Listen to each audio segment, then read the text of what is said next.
Hello everyone, welcome back to my another mini blog. সবাইকে শুভ বিজয়ের অনেক অনেক শুভেচ্ছা। ছোটদের আমার অনেক ভালোবাসা এবং বড়দের আমার প্রণাম। হ্যাঁ, জানি তোমরা ব্লগটা লেটে দেখছো, কারণ আমি এডিট করার একদম টাইম পাইনি। যাই হোক, এটা হলো দশমীর দিনের ব্লগ। প্রথমে দুপুরের দিকে মার সাথে চলে গেছিলাম প্যান্ডেলে, মা বরণ করবে বলে। আর আমি এই বছর প্রথমবার দশমীতে শাড়ি পরলাম ফটোশ্যুট করব বলে।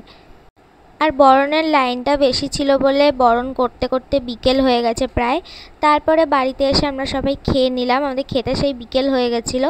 খেয়ে নিয়ে তারপরে আবার চলে গেলাম প্যান্ডেলে, কারণ মা যখন বরণ করছিল তখন অনেক ভিড় ছিল বলে কোনো ফটো তোলা হয়নি। তারপরে সব ফটোশ্যুট করলাম, রিলস করলাম। তারপরে আমরা ড্রেস চেঞ্জ করে এসে গান চালাচ্ছিলাম। আর প্যান্ডেলে গানটা দাদারাই চালায়, কিন্তু এইবার ফার্স্ট আমরা চালিয়েছি।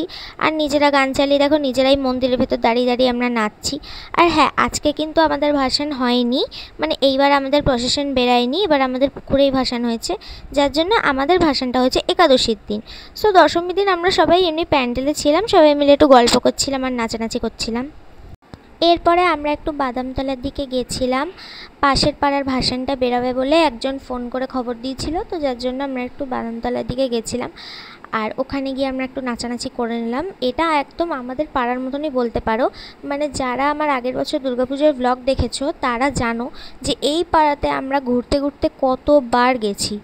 তারপরে এসে নিয়ে নিয়েছিলাম কোল্ড ড্রিঙ্কস, সবাই মিলে কোল্ড ড্রিঙ্কস খাচ্ছিলাম। আবার আমরা পাড়ায় ফিরে আবার মন্দিরের ওপর উঠে গান চালিয়েছিলাম, কারণ আজকে কেউ গান চালানোর ছিল না, দাদারা ছিল না এখানে, যার জন্য আমরাই গান চালিয়েছিলাম। এরপরে মা কল করেছিল, আর গান যেহেতু আমার ফোন থেকেই চলছিল তাই আমাকে গানটা বন্ধ করে দিতে হয়েছিল। তো মা কল করে বললো যে আজকে যেহেতু লাস্ট দিন, আশপাশ থেকে একটু হেঁটে আসবে। তারপর যাই হোক, আমি তো মণ্ডপেই ছিলাম, আমি বললাম যে তোমরা আসো, আমি এখানেই আছি। তারপরে বাবা ভাইকে নিয়ে চলে এলো, আর পেছনে মাও এসেছিলো। জাস্ট আশেপাশের দিকে একটু হাঁটতে গেছিলাম, আজকেই তো পুজো শেষ।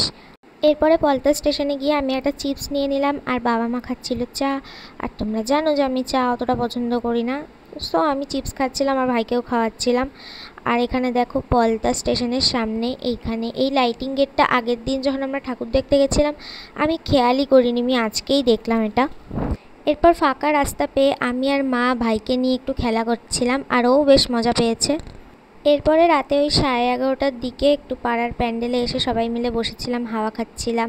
প্যান্ডেলে কেউই ছিল না, খালি আমরা 4জন ছিলাম আর পাড়ার 2-1জন ছিল।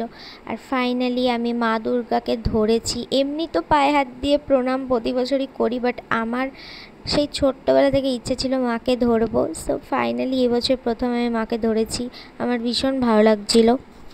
আর ওই 12টা 10 অবধি প্রায় আমরা প্যান্ডেলেই ছিলাম, তারপরে বাইরে মানে রাস্তায় এসে হাঁটাহাঁটি করছিলাম। আমি ব্লগার। হ্যালো গাইস, আমি ব্লগার। তুমি একটা তার কাটা। চল চল, দেখেছো কি সব ভিডিও বানাচ্ছে? আমি পাড়ার দাদা, মানে পাড়ার দিদি। জয় বর্মার জয়। দেখো জয় বর্মা। এদিকে দেখো কি আমি পাড়ায় দিদিগিরি করছি এখন। এতক্ষণ গান চালাচ্ছিলাম বক্সে, এখন পাড়ায় দিদিগিরি করছি। রাখলাম। তো চলো আজকের মতো এতটাই, দেখা হবে আবার নেক্সট ব্লগে। টাটা।